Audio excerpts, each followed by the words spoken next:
Hello. Today we are so excited to have Monica Helvie, an esteemed owner and clinical therapist of Insight Clinical Counseling. She does a lot of work in Texas and California, so I'm excited to hear about all the things she has to share and the successful stories that she has. Thanks so much for being with us today, Monica. Thanks so much for having me, Becky. It's a pleasure to be here. All right. We love to usually go back to the beginning. So, talk to us about some of your pivotal experiences or inspirations that led you to establish Insight Clinical Counseling. Well, I actually worked in county mental health agencies, working in schools, alternative education for about 9 years. And I was seeing some private practice clients on the side just to diversify my clinical experience because I was working largely with adolescents and teenagers. That was sort of happening in the background while I was working in county mental health. And it really took about those 9 years before I was recognizing and taking ownership of my burnout, working in that setting. And so I was realizing it was not just affecting me, but my family. And it led me to opening and exploring what working in private practice looked like. So for me at that time, it was private practice, had to work, or I was going to be looking for streams of income where I could use my degree. That wasn't necessarily as taxing emotionally, mentally on me and my bandwidth. So I opened my private practice, Insight Clinical Counseling, in 2018. I loved it. It was great. It was just the change of pace that I needed. But I was quickly replicating the systems that I was familiar with in community mental health. So I was actually subconsciously recreating a lot of the dynamics that led me to burning out in the first place in my own private practice. So yeah, that's a little bit about how I got started. And obviously I had to take some hard looks at those systems that I was replicating that were not working out for me. And I've created my private practice and redesigned it several times in the last couple years since opening. But yeah, that's basically what led me to here. Thank you. So many of our guests have personal stories that have led them to their journey and where they are today. And so thank you for sharing the beginning of that. And I'm sure we'll hear how those experiences affect your practice and how you meet clients where they're at today. Can you talk specifically with your practice on working with people specifically with anxiety or trauma and trying to give them hope and just kind of give them a restart? Can you talk about that with your clients? Yeah, so my therapeutic approach, the work that I do, is really informed from a collection of techniques, tools, and interventions that are trauma informed, body based, and what I call bottom up, right? So not necessarily cognitive behavioral, though I do sprinkle that in. I do use a lot of body based interventions. So that looks like EMDR. I use internal family systems and ego states work, and I sprinkle in some somatic experiencing. So that is really the approach that I use. And I have pulled together these interventions and approaches because they are what I found were personally the most effective in helping me heal from my anxiety and traumas in the past. As a high achiever and intellectualizer, I was often feeling stuck and frustrated with traditional talk therapy, was feeling just like I wasn't totally progressing in the ways that I wanted to. I could reframe and rationalize things like to a T, but I was still feeling that stuckness and heaviness and dysregulation in my body until I started having experiences with these body-based approaches. So, yeah. So fascinating. And I'm so glad you brought up EMDR. As I was looking into your practice and your website, I went way deep into that. So why don't you give us some real specifics on what that is and what that looks like? Because I haven't talked about that with any of our other guests. Oh, awesome. Yeah, I am a certified EMDR therapist. So, what that means is I did the traditional trainings with the supervision that's required in order to pass basic training. But then I went a little bit deeper for a little bit longer with more trainings and supervision so that I could get that certification. EMDR is a game changer for a lot of folks, especially like I call them my type A plus folks, like my high achievers, intellectualizers. It works in such a way that we are accessing our mind and body and really provides a healing that is very comprehensive and holistic. So it starts by adding in some bilateral stimulation.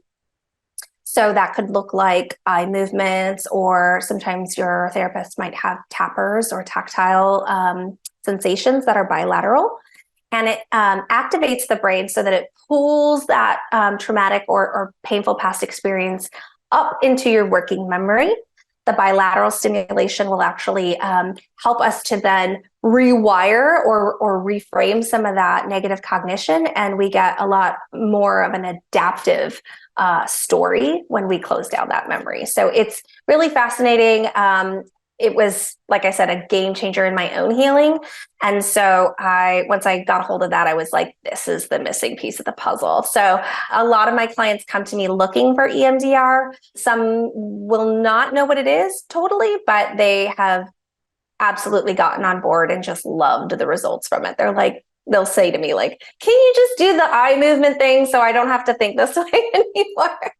So yeah, they're definitely on board, even if they don't come in knowing what it is. That's so interesting. Yeah, I don't know too much about that, so it was great to read about it and then to hear you explain.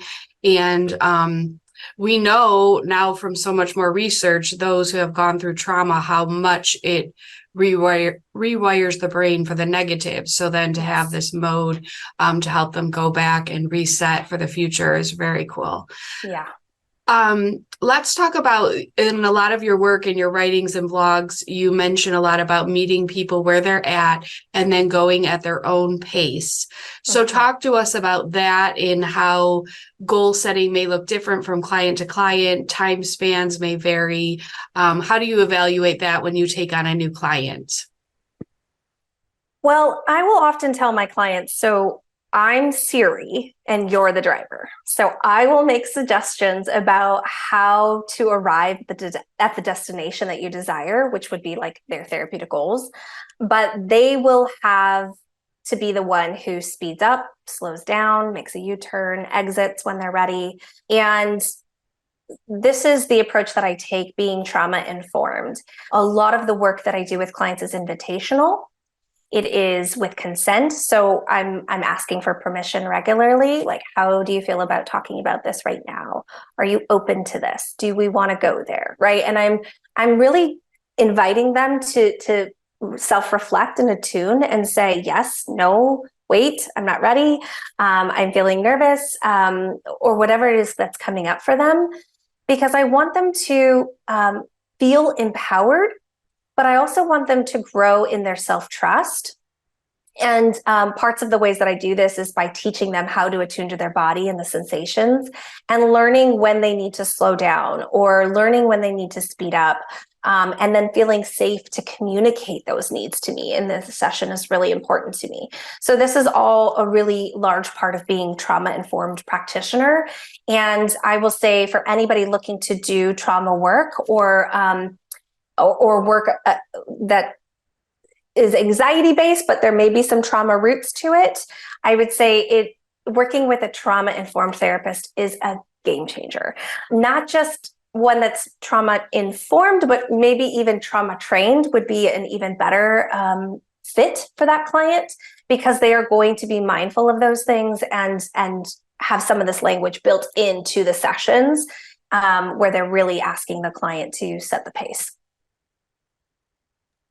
Thank you. In talking about many people who have experienced trauma and may coming to you, can you talk to us about how you really help them get their resilience back, build the resilience? You kind of described it even in the sessions, you're making them be attuned to their body. But just expound upon that a little more, and how do you see diverse approaches from one client to another. Yes. So each client is very different. And while they may have similar symptoms, their resiliency, their adaptations to their traumas are all very unique. And so the word I like to use for that is dysregulation. So many of the clients that I work with are emotionally dysregulated. It can look like disconnect. So with my particular clients that come to work with me, they are very high functioning. They could be business owners, CEOs, they're in leadership, they are sometimes therapists. So they are on the outside functioning. They look great. Everything's going well. But emotionally, internally, there is some disconnect. So while they may be brilliant at identifying what their emotions are that they are feeling, they don't fully feel their feelings. There is still some like blockage or some separation between knowing what they're feeling and actually allowing themselves to connect with it. And that is largely because it's been unsafe for them to do so. So they may block, suppress, or disconnect more physically from their emotional experiences. Brene Brown says we cannot selectively numb. So what happens is when we disconnect from one emotion is it starts to impact the whole system. So I work with my clients to increase their internal safety so that they can feel prepared and resourced to reconnect with themselves and their full mind, body, spirit experiences.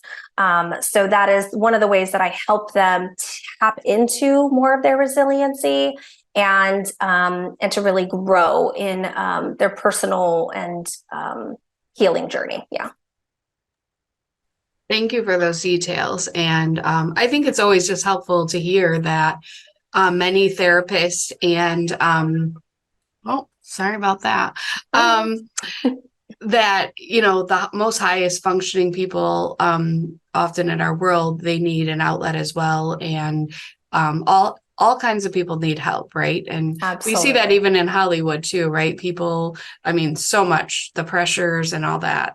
Yeah, absolutely. Especially those folks. Yeah, when they're high achieving, they sometimes feel more shame around expressing their need for help. Yeah.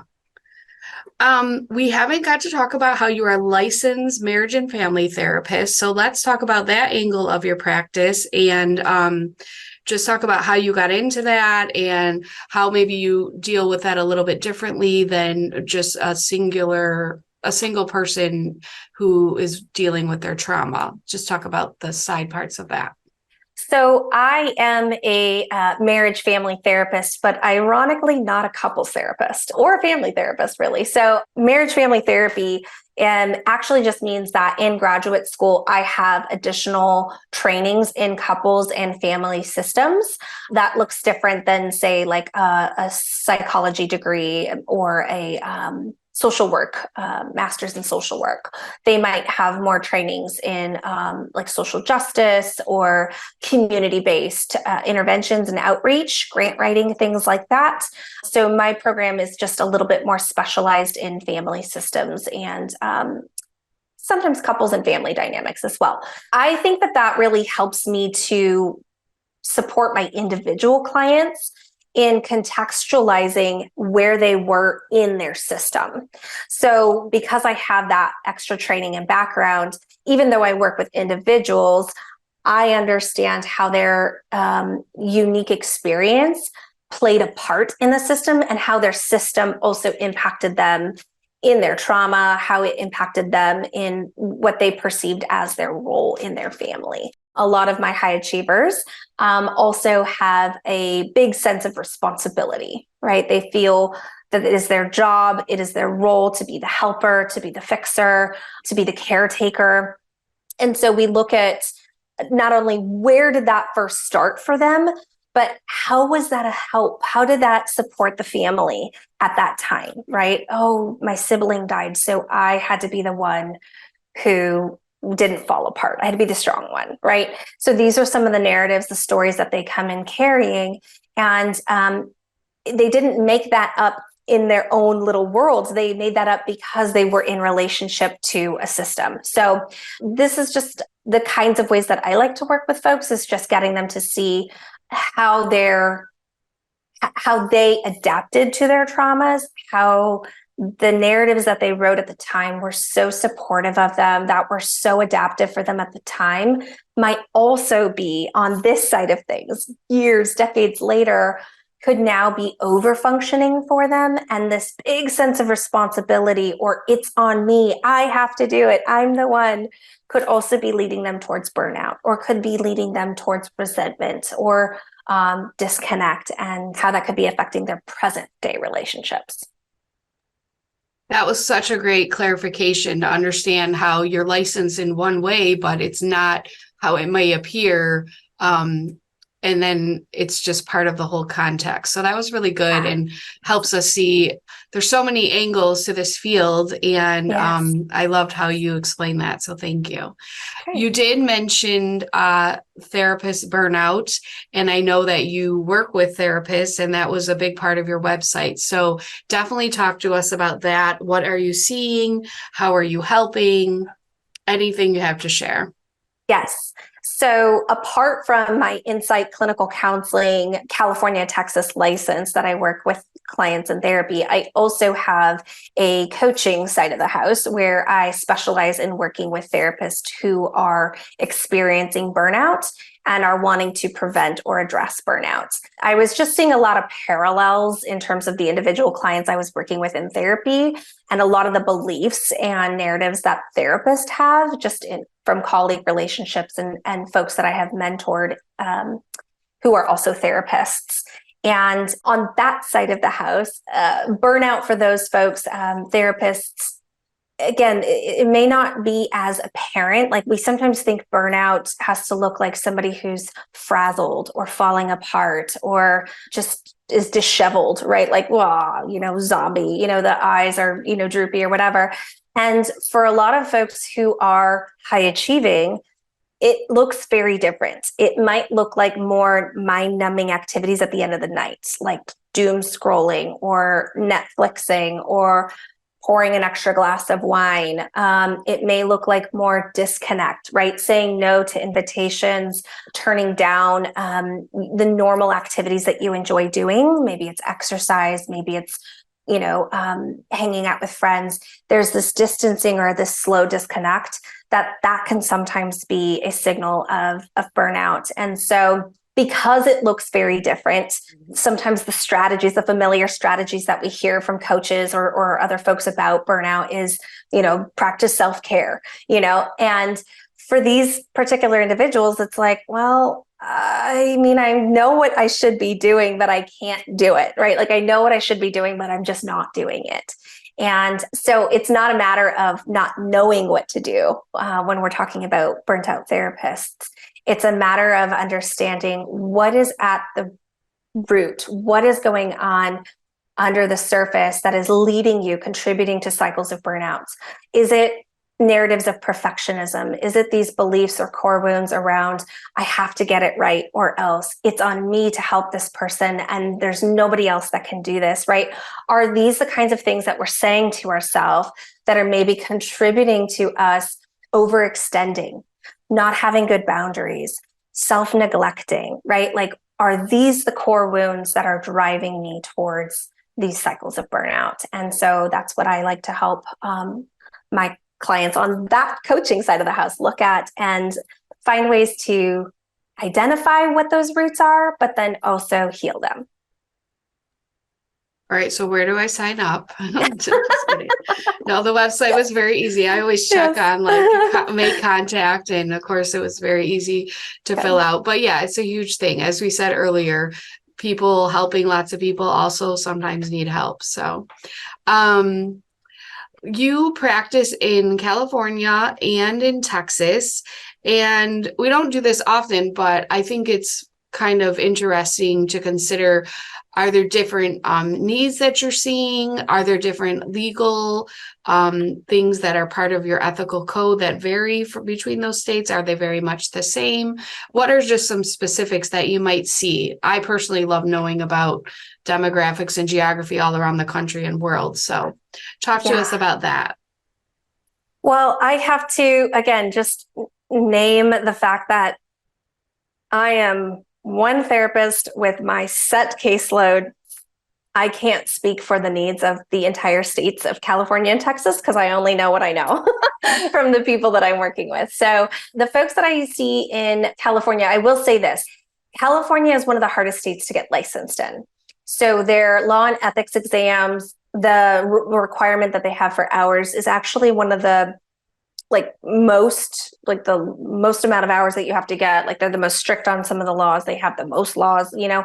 So there's a lot on the California side of the house that is like legal ethical considerations that might not necessarily translate to Texas. So I find that it always is just in my best interest, in my client's best interest, to operate on like better safe than sorry. Let's follow California rules. And if Texas doesn't require that yet, then cool. Like, you know, but this is how we do documentation because that's how they do it in California. So that has been helpful for me coming from a more strict state to a less strict state. I think it probably would have been more overwhelming if I went from, say, Texas to California and was like, oh my gosh, I have to do all this extra stuff. So that's just my experience, is that California legally, ethically does have more that I need to be mindful of and considerate of. And so it just keeps me up on that level, even when I'm working with my Texas people.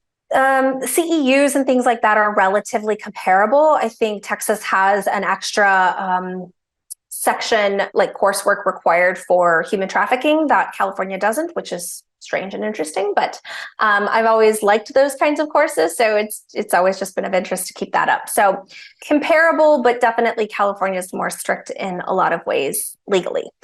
What do I see in terms of the needs? The difference is, I think because I'm pretty niched down, I work with a very specific client around very specific needs.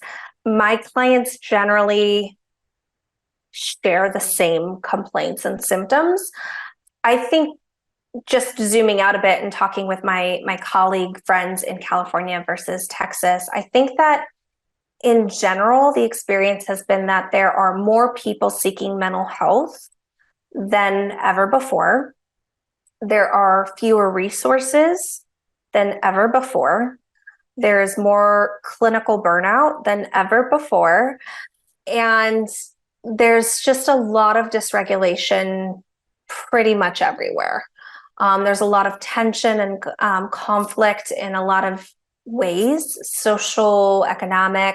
And so I think from when I hear those kinds of things, what stands out to me is that it's extremely important for anybody considering moving into this field, or anybody who is in this field. It is so, so seriously important that we be attuned to our own nervous system and regulating ourselves regularly. It is the highest priority, because we cannot give what we don't have. And if we are violating our own boundaries, if we are not taking care of ourselves, we cannot give care. We cannot teach them about boundaries and about self-care and also not be giving it to ourselves. I think that in order to be as spacious as possible, as authentic and aligned as possible, we have got to be really careful and nurturing ourselves, because that is a universal truth, is that California, Texas people are struggling. People are seeking help, and there's not enough resources.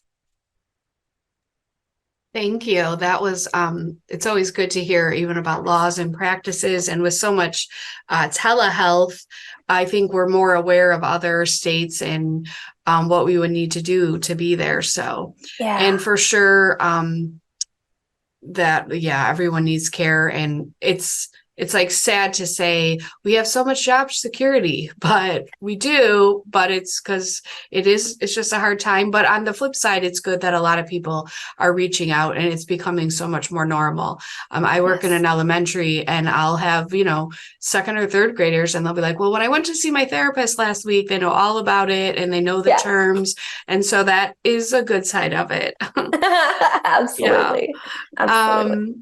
What would you we talked a lot about burnout. I don't know if there was anything more on that or anything within your, because you have other people as part of your practice, correct? That you're overseeing, or is it just Nope, I'm a you? solopreneur. Okay. All right. Gotcha. I look at a lot of people's websites, so I Yeah, no, probably misread that. Um, I was going to say, how are you, managing all of that, but we won't go into that. yeah. Is there something you would want people to know who are considering even signing up for their first classes, or they're in the middle of the program, or they've just graduated? And if you could go back, maybe some things you wish that you knew. Man, there's so much that I would say because there's so much that wasn't taught in grad school that is a huge part of just my day-to-day operations. I would say to those younger or starting out in the field, first of all, burnout is normal in the sense that everyone has done such a good job normalizing, like, hey, you're probably going to feel burnt out at some point. But I don't feel that we do enough to say it is preventable.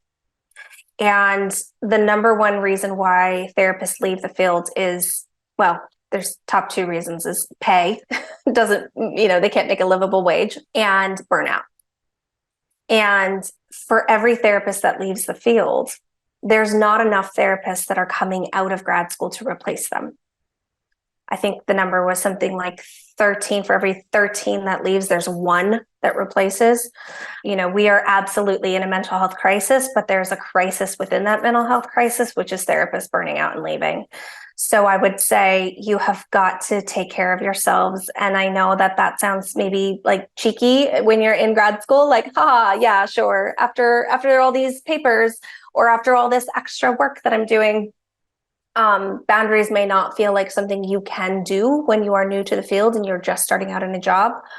But I would say to them, like, do your healing work so that you can believe that you can set those boundaries, so that you can trust that when you need to say no, it's the right time to say no, so that you feel comfortable and resourced to take care of yourself, because we need you. We need you in this work.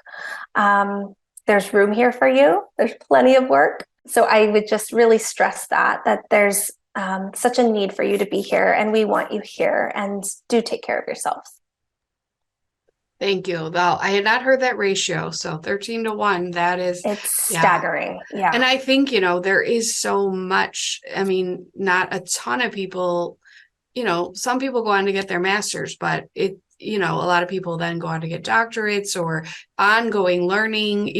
It takes a lot of work to get there, and then to stay in it and keep up with all the trends and all of the things that we're seeing. It is a lot. You have to love learning for sure to want to go into it, I would say.